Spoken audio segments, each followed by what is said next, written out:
Bonjour, ici Carl Lapierre. Je vais prendre un peu de temps pour vous présenter nos extracteurs mécaniques. On ne les a pas tous malheureusement, mais on a tout de même les plus populaires. On va parler ici du légendaire 213 de style valve Bernard. C'est probablement l'extracteur le plus courant dans l'industrie acéricole. C'est un extracteur qui a fait ses preuves depuis des années, toujours avec la même qualité d'assemblage Lapierre. Dernièrement, ce qu'on a fait, c'est que lors de nos extracteurs, on a essayé d'éliminer le plus de colle possible parce que la colle a toujours été un point faible pour nous et qu'il y a beaucoup d'endroits qu'on a remplacé de la colle par des O-rings, des assemblages mécaniques. Fait que ça a juste monté le niveau d'étanchéité de nos extracteurs. Par la suite, un de mes modèles quand même favoris, c'est un petit modèle, celui-là, mais il se fait dans toutes sortes de grosseurs. Celui-là, c'est un 216 JVC, si ma mémoire est bonne. Non, 218, pardonnez-moi. 218 JVC. Un JVC comme ça, c'est un extracteur mécanique, mais c'est un extracteur mécanique double, mais indépendant. Si on parlait du 213, c'était un double, chacun leur tour. Un extracteur JVC comme ça, c'est jumelé vacuum continu. C'est double indépendant. On dit jumelé vacuum continu parce que c'est ce qui se rapproche le plus du vacuum continu, mais c'est pas un 100% vacuum continu, il ne faut pas se compter d'histoire. Vous voyez qu'ici, il y a deux check valves pour pouvoir protéger un côté de l'autre. Fait qu'un extracteur comme ça, s'il y a un côté qui vient en défaut, l'autre côté peut prendre la relève comme si c'était un extracteur mécanique simple.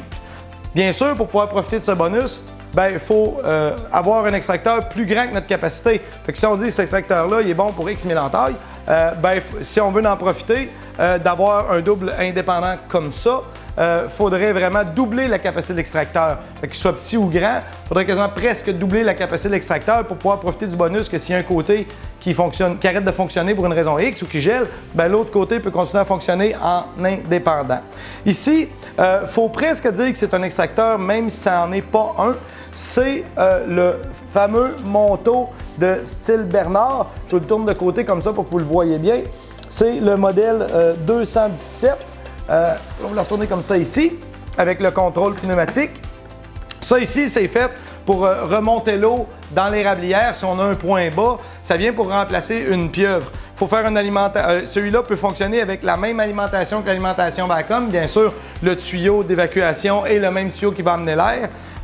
Bien sûr, il faut que le tuyau il monte bien droit, puis après ça, qu'il s'en aille en pente pour qu'il puisse pouvoir se vider, puis redonner du vacuum à l'extracteur. Ça, c'est un modèle très, très populaire. On en a des centaines de vendus. Il fonctionne très bien. Il y a des petites recommandations d'installation, mais ça, je vous recommanderais d'en parler à votre conseiller acéricole ou à votre distributeur Lapierre. Il va vous donner tous les conseils d'installation. Bien sûr, ce petit modèle-là est bon pour à peu près, je vous dirais, 3 à 500 entailles, dépendamment de la coulée, puisque 300 entailles à 2 livres et 3 quarts, puis 300 entailles à 5 livres et quart, c'est pas les mêmes entailles, on se comptera pas d'histoire. Bien sûr. Puis l'autre que je voudrais prendre une petite seconde pour vous parler aussi, ce n'est pas un extracteur mécanique ni un extracteur électrique, c'est un modèle hybride. C'est un extracteur qui est muni, laissez-moi vous montrer, qui est muni d'un système de contrôle pneumatique avec sa propre flotte et d'une pompe interne avec sa propre flotte aussi. Fait que je le retourne un peu comme ça. Vous voyez ici qu'il y a la pompe. Avec un extracteur comme ça ici, c'est un extracteur qui fonctionne dans les deux systèmes, un peu comme une voiture hybride. Quand il y en a un qui ne fournit plus, c'est l'autre qui prend la relève.